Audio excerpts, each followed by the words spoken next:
il existe une complicité entre les deux femmes. C'est vrai. Il y a eu des moments drôles, des moments tristes. Mais c'est pas ça que vous retenez.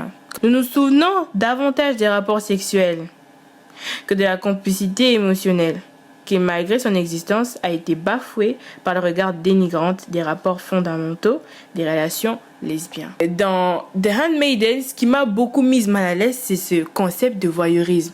Donc on a une personne qui se lave, une autre personne qui regarde l'autre en train de se laver. C'est des choses qui existent, encore une fois. Je ne suis pas en train de critiquer les pratiques sexuelles existantes, parce que le voyeurisme, c'est une source d'excitation pour plus d'une personne. Donc ça sert à rien de m'asseoir et de critiquer ça. Malgré le fait que voilà, elle se caresse, etc., malgré le rapport physique, on a l'impression qu'il manque quelque chose. Et ça, c'est l'argument que subissent toutes les femmes qui sont attirées par d'autres femmes. C'est que, ah mais non, il manque un homme.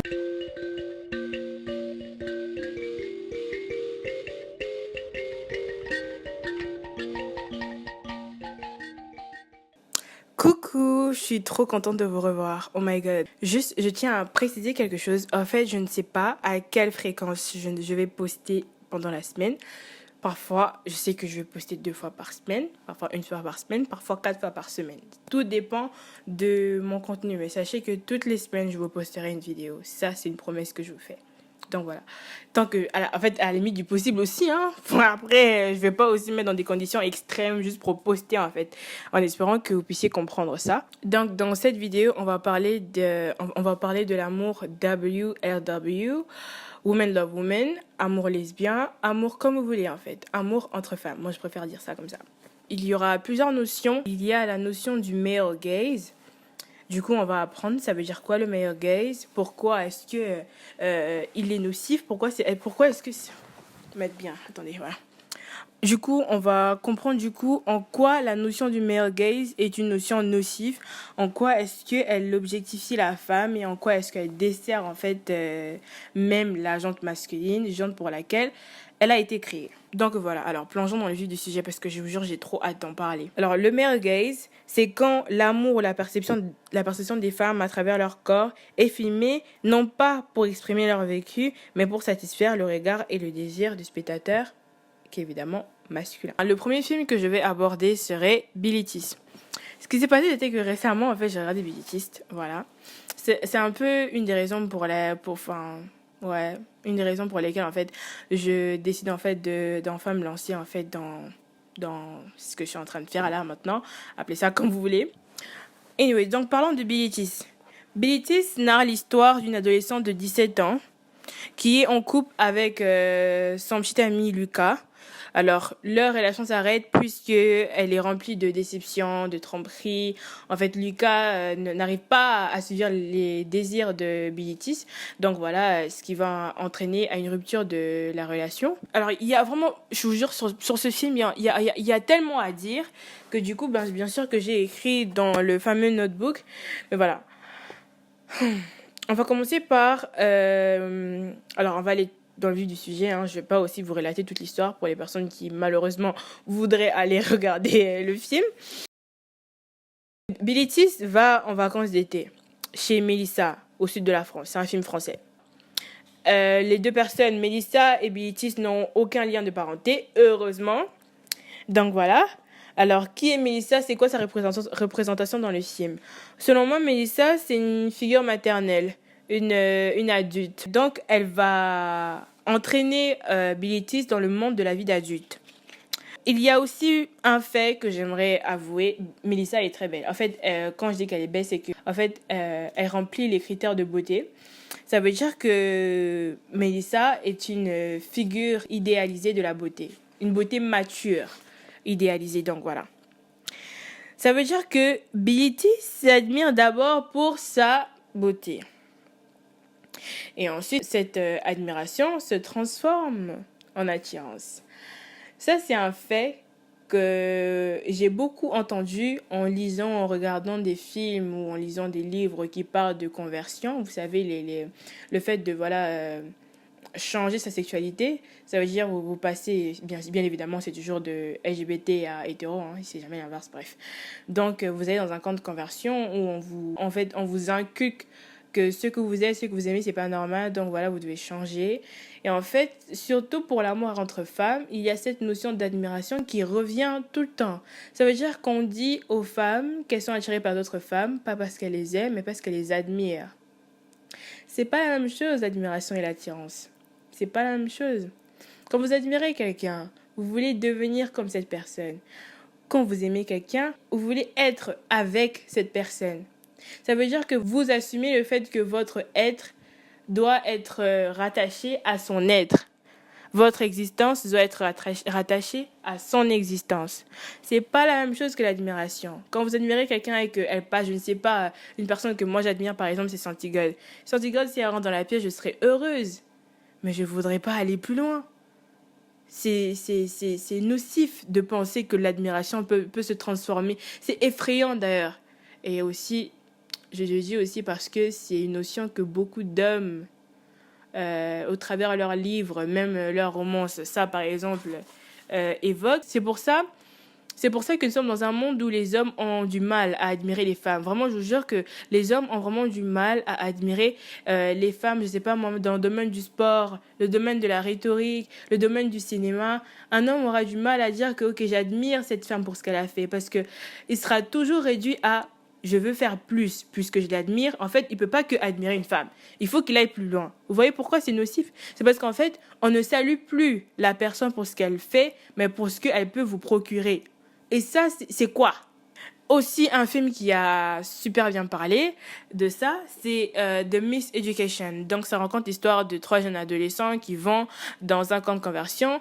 Et pendant le dialogue, j'ai oublié le nom de l'actrice principale, mais il y a ce dialogue-là qui dit que non, vous l'aimez pas, vous l'aimez pas, vous l'admirez.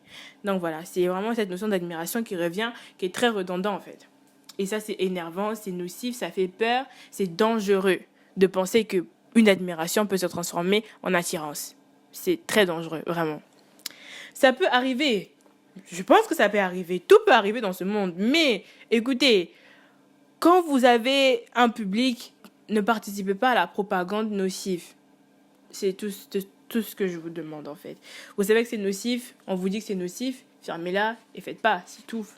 Alors, les 3 notions péjoratives que j'ai relevées durant mon analyse de cette œuvre sont la notion du fruit interdit, la notion de l'objet de désir et le terrain expérimental. Alors voilà, ma critique technique commencera... alors, on va commencer par le rapport de domination imminente. Dès le premier baiser, Mélissa mord la lèvre violemment de Billetis. Durant les moments d'amour, tout est possible. Voilà, il y a parfois de l'agressivité, etc., etc. Ce qui m'a interpellée dans cette scène-là, c'est le fait que Mélissa morde la lèvre de Billetis lors de leur premier baiser que Mélissa a elle-même engagé. Donc, j'ai pas trouvé l'intérêt, à part le fait d'asseoir la domination et de rappeler aux spectateurs que Mélissa est bien plus âgée que Bilitis, un fait que nous savions, mais aussi le fait que, en fait, c'est comme si on disait au public, ok, vous voyez que cette dame-là, elle est plus âgée, elle a une certaine dominance, expérience, et on va revenir sur le point du fruit interdit. En fait, c'est comme si, ça renforce la connotation malsaine de leur relation, en fait. Dès le premier rapport, on va pas dire que c'est pas un rapport sexuel en tant que tel, on va dire dès le premier rapport physique, on a un pouvoir qui s'assoit. Deuxième point serait l'enfantilisation de Bilitis. Bilitis est une enfant de 17 ans, oui, une adolescente de 17 ans, qui est caractérisée par sa naïveté et sa cupidité. Le fait que ces traits de caractère-là, précisément, soient romantisés, reviendrait à évoquer la pédopornographie. Il y a aussi la culture du viol qui revient dans ce film. Nous avons l'illustration des initiatives des rapports sexuels sur des personnes inanimées. Alors une fois, Mélissa était en train de faire une sieste. Bilitis monte sur elle et engage un début de rapport sexuel. Donc voilà, on a ce côté-là qui romantise en fait le fait d'avoir des rapports sexuels avec des personnes inanimé sous prétexte que l'excitation va réveiller la personne. Ce qui est malsain, c'est que quand on lit les points, écoutez bien, le premier point que j'ai souligné, c'est le point qui évoque le fait que Melissa est plus âgée que Bilitis. Alors, on a une figure adulte, maternelle, protectrice. Bilitis, elle est représentée comme une enfant naïve et cupide. Donc, les actions que Bilitis fait sont innocentes puisque Bilitis est une enfant. Elle ne sait pas ce qu'elle fait. Et donc, son initiation de rapport sexuel envers une personne inanimée, qui est ici une représentation d'une personne de pouvoir, est innocentée. Donc, cela veut dire que puisque cette action-là est innocentée, une action qui, encore une fois, prône la culture du viol, est innocentée, l'acte en lui-même est innocent, négligeable et compréhensif. Vous voyez ou pas? En fait, ce que j'aime dans l'art, c'est vraiment le fait que une seule chose, une seule image peut raconter tellement d'histoires. Et rien qu'en prenant En fait, il faut juste prendre du recul et se poser les bonnes questions. Pourquoi est-ce que les réalisateurs ont choisi que Bilitis engage le rapport? Parce que si c'était Melissa qui l'avait fait, le public l'aurait instantanément critiqué. Mais puisque les réalisateurs veulent rendre cet acte compréhensif, c'est l'innocente qui va la faire. Vous voyez ou pas? Parce qu'après, on va se dire, ah, mais Baby, c'est un enfant, elle comprend pas trop, etc., etc. Donc après, la culture du viol est conservée et nourrie, bien évidemment, acceptée par la société. Vous voyez ou pas? Les scènes de sexe, très ridicules, performatives. En fait, on a l'impression que Melissa est là, parce que c'est durant les rapports sexuels, malgré le fait qu'elle soit collée, avec les caresses, etc. On a l'impression que Melissa est là, Bilitis est là, et en fait, on a l'impression que malgré le fait que voilà, elle se caresse, etc., etc., malgré le rapport physique, on a l'impression qu'il manque quelque chose. Et ça, c'est l'argument que subissent toutes les femmes qui sont attirées par d'autres femmes.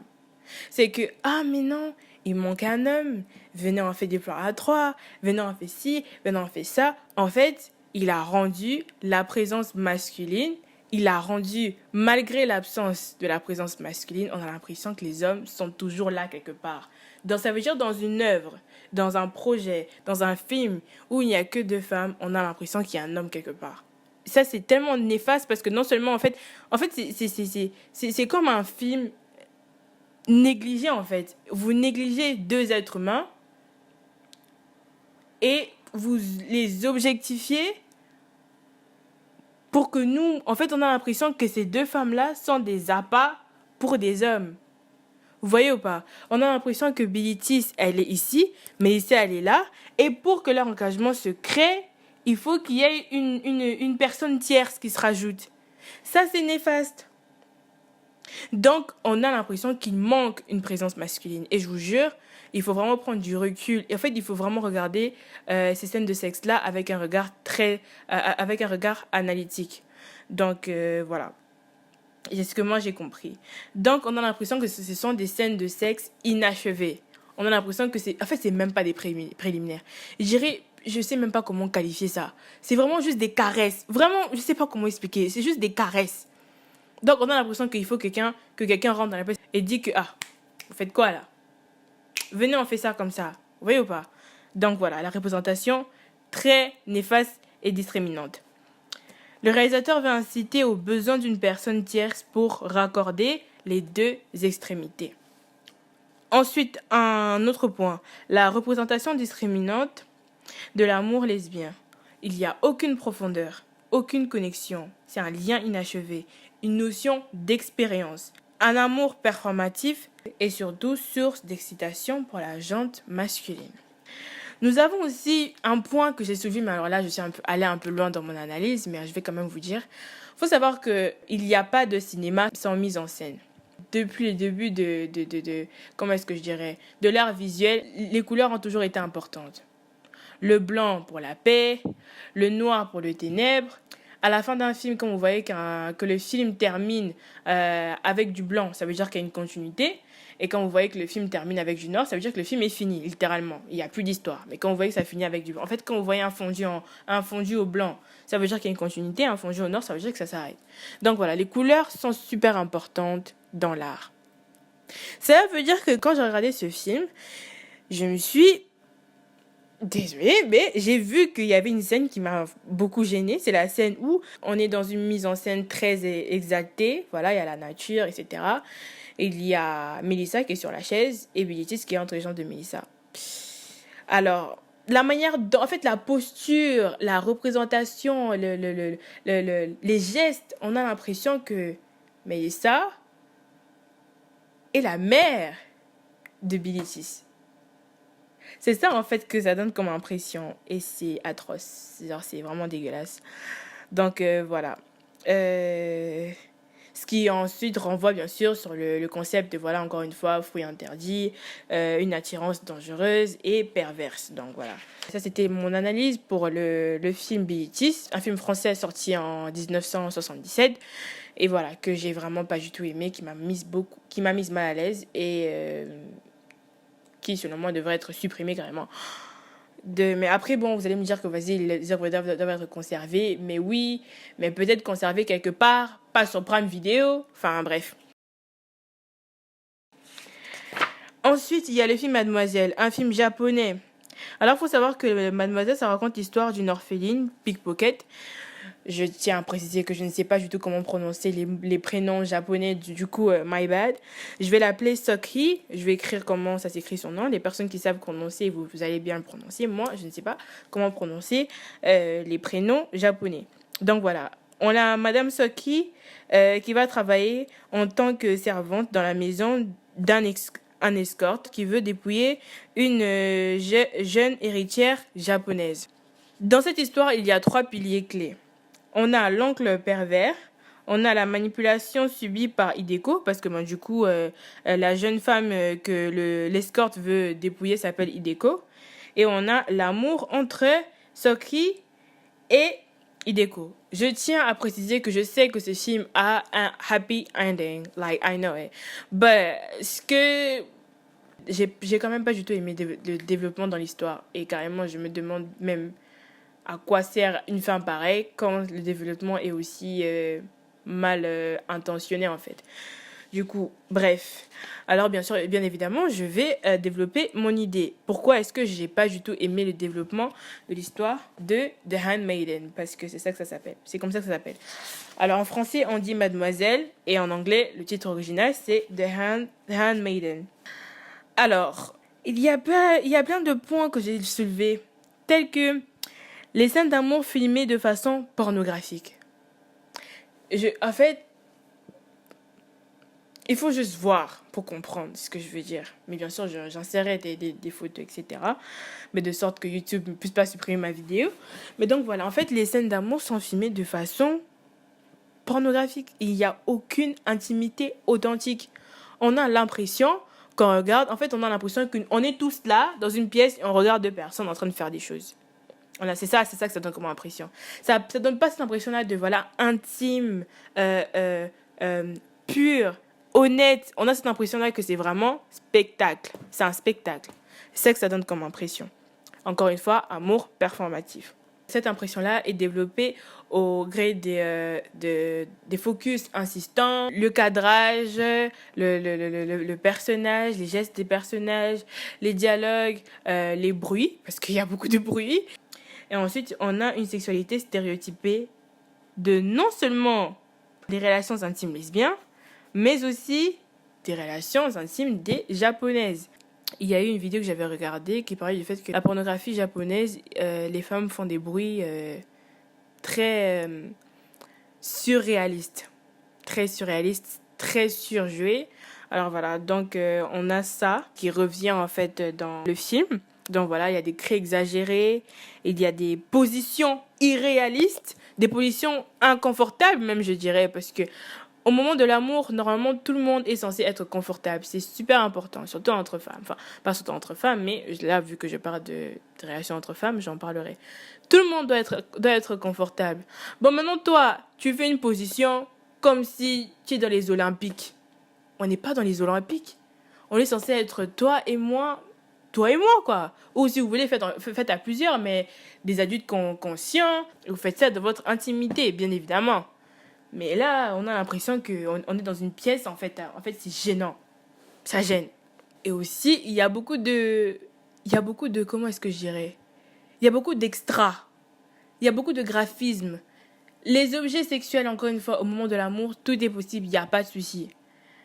Mais il y a des manières d'introduire les spectateurs à ça, ou la spectatrice à ça. Il y a des manières de conduire le public à ça. Donc, s'il vous plaît, quoi. S'il vous plaît. Le second point serait l'érotisme centré sur le voyeurisme. Oh my god, ça c'est un fait que je n'ai pas vu. En plus de ça, j'étais surprise. Mais après, j'ai pas fini Bilitis. Parce que je vous jure, j'ai pas supporté. Mais c'est vrai que dans The Handmaiden, ce qui m'a beaucoup mise mal à l'aise, c'est ce concept de voyeurisme. Donc, on a une personne qui se lave, une autre personne qui regarde l'autre en train de se laver. Écoutez, si vous voulez démontrer cette attirance, c'est des choses qui existent. Encore une fois, je ne suis pas en train de critiquer les pratiques sexuelles existantes, parce que le voyeurisme, c'est une source d'excitation pour plus d'une personne. Donc, ça sert à rien de m'asseoir et de critiquer ça. Ça, c'est pas mon problème, ce que vous faites, ce que vous aimez ou pas. Mon problème, c'est que quand vous souhaitez représenter une entité, une communauté, etc., centrez-vous sur l'authentique. Une fois, pourquoi pas? Écoutez, à la fin de la journée, ça reste un film érotique. Mais une fois, 2 fois, 3 fois, 4 fois, durant tout le film. Non. C'est gênant.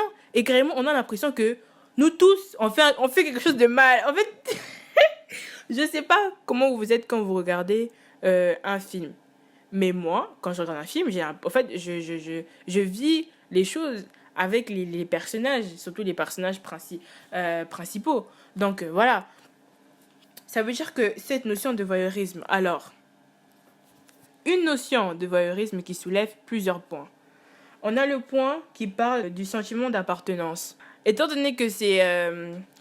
alors, Hideko, voilà, en fait, Hideko, carrément, elle est fiancée. Hein. J'ai pas précisé, mais elle est fiancée à l'escorte en question.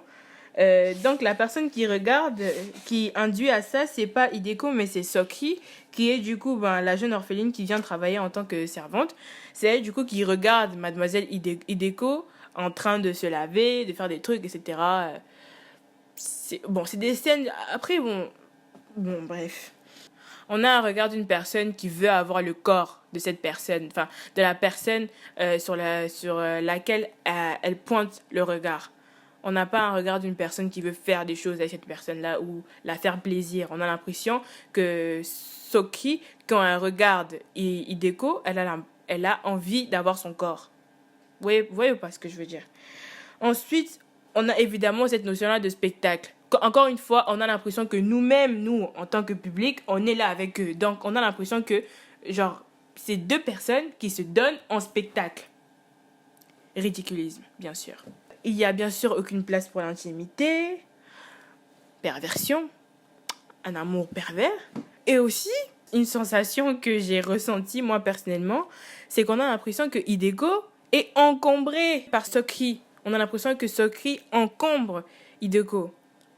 Et en fait, ça, j'aimerais bien revenir sur ce point-là, parce que pour beaucoup de personnes, le fait qu'une femme soit attirée par une autre femme, ou une femme drague une autre femme, c'est perçu comme dérangeant. Mais dérangeant à un point où on est perverse, on encombre la personne. En fait, c'est un fait indésirable. Vous voyez pas ce que je veux dire? Donc, c'est pour ça que j'ai évoqué la notion du fait de l'encombrement, en fait. Et bien sûr, il y a la fétichisation qui peut pas manquer, hein, ça manque pas. Ensuite, le 3e point serait le fondement de caractère de Madame Hideko, cette fois-ci. Hideko a été élevée dans un environnement entouré d'abus sexuels et de perversion. Vous vous rappelez, je vous ai parlé de son oncle pervers. Je vais vous expliquer un peu, c'est très graphique, attention, ce qu'il avait l'habitude de faire à Hideko. Alors, il avait on va dire, une grande bibliothèque, ok, où il y avait beaucoup de livres, mais il y avait aussi beaucoup de livres pornographiques. Et quand je dis que c'était pornographique, c'est pas le porno que vous avez l'habitude de voir. C'était vraiment très, très, très graphique. Voilà, on va regarder le point graphique du mot. Et en fait, il avait pour habitude de faire lire à sa nièce, Hideko, certains extraits des rapports lesbiens, ça veut dire certains extraits, soit de scènes de sexe ou peu importe, à un public 100% masculin. comment vous expliquer? En fait, je vous jure, c'est... Quand j'ai vu ça, je vous jure, hein, elle va s'asseoir comme moi, comme ça. Ensuite, elle va parler. Et ensuite, après, il y a tout un public masculin qui montre leur excitation face à ce qu'elle est en train de dire. Il y en a un qui, voilà, se touche derrière, on va dire ça comme ça. Il y a d'autres qui, voilà, ils sont beaucoup trop excités, quoi.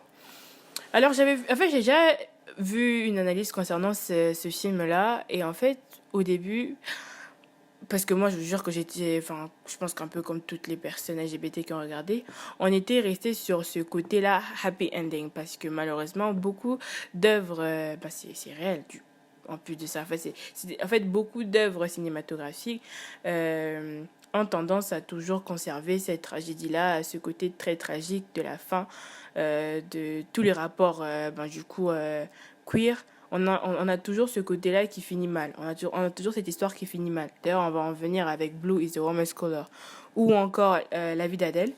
Donc voilà, on a toujours cette tragédie. Handmaided était une œuvre dépourvue de cette tragédie. Donc ça veut dire que nous, de prime abord, on est encore sur ce point-là qui dit ah, ouf, ça finit bien. Mais c'est après, en tout cas pour moi, après réflexion que je me suis dit ok, ça finit bien, mais est-ce qu'une intention nocive peut expliquer une bonne fin? Après, c'est vrai que ça reste beaucoup plus technique parce que après, ce que je trouve intéressant aussi avec ça, c'est très controversé, mais c'est aussi le fait que c'est aussi une critique de la gente masculine. Je vous jure, en fait, c'est des dessins. Eux, ils ne voient pas les dessins. C'est Hideko qui voit les dessins. Mais la manière dont elle explique et tout, elle dit des trucs futiles, mais ils sont là toujours à s'exciter et tout. On peut aussi prendre ça pour dire peut-être que les réalisateurs, chose que je ne pense pas, honnêtement, a voulu faire une critique à la gente masculine. Vous êtes là, vous êtes comme des bébés, vous êtes excités pour rien. Alors, le problème avec cette œuvre, c'est quoi? Quand vous regardez cette œuvre, malgré que il existe une complicité entre les deux femmes. C'est vrai. Il y a eu des moments drôles, des moments tristes. Mais c'est pas ça que vous retenez. Hein. Quand vous finissez à regarder cette œuvre, je vais vous dire ce que vous retenez. Nous nous souvenons davantage des rapports sexuels que de la complicité émotionnelle, qui malgré son existence a été bafouée par le regard dénigrant des rapports fondamentaux des relations lesbiennes. Nous ne nous souvenons pas forcément des moments drôles, des moments d'amour sincère, parce qu'il y avait des scènes de sexe qui étaient plutôt bien faites. Nous nous souvenons plus des objets qui apparaissaient dans ces scènes-là, des positions irréalistes qui étaient appliquées dans ces scènes-là. Et donc voilà, c'est de ça que nous nous souvenons, et pas d'autre chose, malheureusement. On arrive enfin sur l'œuvre tant attendue, qui est La vie d'Adèle. Alors moi, La vie d'Adèle, pour la petite histoire, j'ai regardé en 2020 pendant le confinement. Je n'assumais pas encore ma sexualité, donc le rapport que j'avais avec ça était encore plus... comment est-ce que je peux expliquer? J'ai vraiment pas du tout aimé ce film. Je vais pas vous mentir. En fait, au début, je l'aimais pas parce que j'étais homophobe. Maintenant, je l'aime pas parce que je suis plus homophobe et je suis un peu trop woke. Ou en fait, tout simplement, je suis logique, quoi. Enfin, je sais pas. Anyways, alors la vie d'Adèle. Adèle est une adolescente de 17 ans qui va rencontrer Emma, qui est une étudiante en art. Emma qui a des cheveux bleus, voilà. C'est pas mal, mais bon, ça reste un très grand cliché. Hein, les cheveux courts, les cheveux bleus, les coupes à la garçonnette, comme les gens aiment bien dire. Leur relation est très compliquée, et ensuite la rupture qui va s'en suivre sera douloureuse. Le film a gagné un Palme d'Or à Cannes en 2013, l'année de sa sortie. Un point que je tiens à souligner, c'est que les actrices elles-mêmes, on a Léa Seydoux et Adèle, alors son nom de famille, je vais carrément roter avant de le dire. Elle s'appelle Exarchopoulos, voilà. Ont dénoncé les conditions de tournage abusifs. Voilà. Déjà, ça part mal. Déjà, les actrices elles-mêmes, elles parlent des conditions malsaines, les conditions avec lesquelles elles ont tourné le film. Ma critique technique et artistique... ma longue critique technique et artistique pour cette œuvre sera la suivante. On a le regard masculin et voyeurisme. Alors, voyeurisme, je ne vais pas revenir dessus parce que bon, j'ai un peu j'ai un peu été sur la critique précédente. Mais bon, je dirais que ici, ce qui est très... alors, moi, je ne dirais pas que La vie d'Adèle était un film érotique de base. C'est pas comme Fifty Shades of Grey. C'est pas comme ça, en fait, La vie d'Adèle. La vie d'Adèle était censée être un film d'adolescents qui, voilà, il y a des scènes de sexe ouvertes. Malgré le fait que je ne puisse pas être connectée à cette œuvre-là d'une façon sexuelle, j'ai envie de dire, parce que, bon, moi, c'est pas mon truc. Je tiens à préciser, les amis, il faut que je précise. Enfin, bref. J'ai été très touchée, notamment par l'actrice qui, malheureusement, aujourd'hui, à cause de ça, enfin, à cause de ce rôle, elle a du mal à avoir d'autres rôles, malheureusement. Enfin, bref, mais en tout cas, ça a été vraiment bien joué. Et en plus de ça, la chanson Helium de Sia est parmi les chansons qui me font pleurer, du coup, encore une fois. Parce qu'en fait, sur chez Fifty Shades of Grey, c'est la première fois que j'ai écouté cette chanson. Ça veut dire que j'ai quand même un attachement un peu spécial envers ce thriller. Enfin, bref. Anyways, donc voilà. Tout ça pour dire que que les films érotiques saines, purs, existent. Ça peut exister, hein. Vous savez que le sexe, c'est pas sale. Le sexe, c'est le sexe. Enfin, après, je vais bien sûr faire une vidéo qui explique pourquoi le sexe est vu comme péjoratif, sale, etc. Bon, bref. Après, ça dépend des gens. Après, il y a des personnes qui sont pas attirées par le sexe, il n'y a pas de souci. Juste, faut pas dire que c'est sale. Parce que bon, pourquoi asseoir un avis péjoratif pour un truc qui est naturel, ça sert à rien, genre. Perte de temps et d'énergie. Le deuxième point serait un amour qui est réduit à la passion charnelle. Une inégalité de pouvoir. En fait, j'ai l'impression, et ça j'ai eu cette impression-là en écrivant ça en plus, que les œuvres qui s'obstinent à illustrer ou à démontrer ou à représenter une inégalité dans les œuvres qui évoquent l'amour entre femmes, c'est une manière pour eux en fait de calquer cette vision hétéronormative de l'amour. Parce que nous sommes dans une société où dans un couple, quand tu es un homme, les gens s'attendent à ce que tu fasses ça. Et quand tu es une femme, les gens s'attendent à ce que tu fasses ça. Mais étant donné que l'amour lesbien ne correspond à aucune case de la normalité romantique, puisque nous sommes dans une société patriarcale, déjà de une, la femme a déjà une certaine position. Alors, deux femmes qui s'aiment sont censées, quand vous fondez un couple, vous êtes censé fonder une famille, donc avoir une patrie, donc une communauté. Notre société n'est pas faite pour que deux femmes puissent la diriger. Parce que c'est une société qui veut supprimer l'existence de la femme. Vous voyez à quel point deux femmes en couple posent problème. Parce qu'en fait, c'est tout un renversement de plusieurs siècles d'idéologie. C'est un renversement de plusieurs idées conçues. Ça veut dire que ça gêne plus que ça. Je vous jure que ça gêne plus que ça. Et je vais développer ça tout à l'heure. Cette façon-là de toujours avoir une femme plus âgée ou une femme plus expérimentée ou ci ou ça, c'est juste une manière d'avoir une version hétéronormative. Donc c'est ce rapport-là d'une personne qui a plus de pouvoir sur une personne qui a moins de pouvoir. Parce que c'est ça en fait. Malheureusement, le rapport hétéronormatif, on a toujours cette impression-là qu'une personne doit avoir plus de pouvoir et une personne doit avoir moins de pouvoir. Donc naturellement, l'homme plus de pouvoir, la femme moins de pouvoir. Vous voyez un peu ce que je veux dire ou pas? Mais du coup, voilà, c'était pour la vie d'Adèle. Je sais que en fait, ça a beaucoup été critiqué.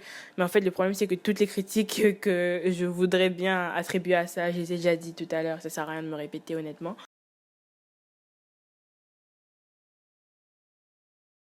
Du coup, on va passer au dernier film, qui est Below Her Mouth. Alors, Below Her Mouth, le problème, c'est quoi? Below Her Mouth, mon plus gros problème avec ce film, c'est que c'était censé être un film révolutionnaire. Parce que derrière le film, il n'y avait que des femmes dans l'équipe technique. Donc, le film a été réalisé par une équipe 100% féminine. Et malheureusement, un très gros échec. Pourquoi c'est un échec? Alors, je vous explique un peu l'histoire comme d'habitude. Alors, c'est l'histoire de Jasmine, une femme apparemment hétéro. Hein, elle n'a pas des traits comme les gens pensent que... En fait, elle n'a pas d'attributs qui peuvent alerter à sa sexualité, même si pour moi, ça n'existe pas. Vous êtes comme vous êtes. La manière dont vous vous exprimez n'a rien à voir avec ce que vous aimez. Enfin bref. Donc voilà, elle a des traits, on va dire, hétéronormatifs. C'est-à-dire c'est une femme basique, quoi. Elle a des cheveux longs, elle porte des jupes droites, des chemises. Elle est ce qu'on dirait normale. Elle n'est pas exagérée. Contrairement à Emma, par exemple, dans la vie d'Adèle, qui a déjà des attributs LGBT, du genre cheveux courts, cheveux colorés, cheveux bleus, enfin, vous voyez quoi. Jasmine, une femme apparemment hétéro, est fiancée à un homme. Ça commence mal. Elle entame une liaison passionnelle et torride qui remet en question tous les choix de vie de Jasmine. Encore, c'est toujours la même histoire. Hein. En fait, cette notion-là du fruit interdit, voilà, renversement de la vie et tout. Je sais que ça existe, ok? Je suis pas en train de dire que c'est mal qu'ils interprètent ça. Le problème, c'est qu'ils interprètent ça mal. C'est ça le problème. Oh là là. Franchement, en fait, les scènes de sexe qui sont inutiles. On a même une scène de masturbation qui est super jouée. En fait, c'est tellement surjoué que il y a même pas... En fait, il n'y a pas ce rapport-là. On n'a pas l'impression que la femme, enfin, que le corps de Jasmine l'appartient. On a l'impression que le corps de Jasmine appartient à nous, public, qui est censé être un public masculin. Donc, on n'a pas l'impression qu'elle fait ça pour son plaisir à elle. On a l'impression qu'elle fait ça pour notre plaisir. Et ça, c'est gênant. C'est super gênant. On a cette notion de cliché, encore une fois, voilà, amour malsain, cette notion de fuite, de cachotterie, de toutes ces choses. Encore et encore, quoi. Enfin, c'est fatigant, quoi. On a une grosse absence. Alors là, c'est un trou béant d'authenticité émotionnelle. Il n'y a pas d'émotion. En fait, on a juste l'impression que la seule émotion auquel on a accès, c'est l'excitation sexuelle, c'est tout. Peut-être un peu de rire, peut-être un peu de pleurs. Mais à part ça... Et d'ailleurs, je me rappelle... En fait, j'ai regardé ce film il y a tellement longtemps. Je crois que c'était aussi en 2020, 2021. Rien. Genre, j'ai pas kiffé. J'ai pas aimé. Et donc, ce qui est très dommage, triste et... qui est dommage et triste, c'est tout simplement le fait que malgré l'entendement d'une équipe féminine, elles ont réussi en fait à peindre cette œuvre avec un vernis féministe pour créer une sorte de marketing trompeur en fait. C'est triste et ça donne, en fait, ça décourage. Alors pour étayer ma définitive, je vais vous expliquer alors pourquoi j'ai choisi ces films précisément. Tous ces films se sont distingués par leur spécificité, leur origine et leur réception par le public. Qu'il s'agisse de Billy Tis avec sa vision érotisée et naïve de l'adolescence, de The Handmaiden avec son esthétisation exotique et voyeuriste, de La vie d'Adèle marquée par l'abus de pouvoir et la fétichisation du corps féminin, ou encore de Below Her Mouth qui illustre l'illusion d'une production féminine échappant pourtant difficilement aux clichés. Chacun de ces films met en lumière une facette différente du même problème. L'amour lesbien n'est pas représenté pour lui-même, mais donné en spectacle à un public moqueur. Et ça, malgré leur contexte distinct. Époque, origine, culture, conditions de production ou encore stratégie de marketing. Ils convergent tous vers un même point. C'est d'une scène façonnée par le male gaze, qui détruit, altère et dénature l'intimité des femmes au lieu de la dévoiler dans toute sa réalité et son authenticité. Maintenant, vous allez me dire, ou peut-être vous poser la question, pourquoi c'est aussi dur de représenter honnêtement, authentiquement deux femmes qui s'aiment? Vous savez, en fait, le problème, c'est... il y a plusieurs problèmes, bien évidemment. Mais en fait, le patriarcat est en train de détruire le monde de plusieurs façons. Le féminisme, c'est pas les femmes contre le patriarcat. C'est le monde contre le patriarcat. Et c'est pas la même chose.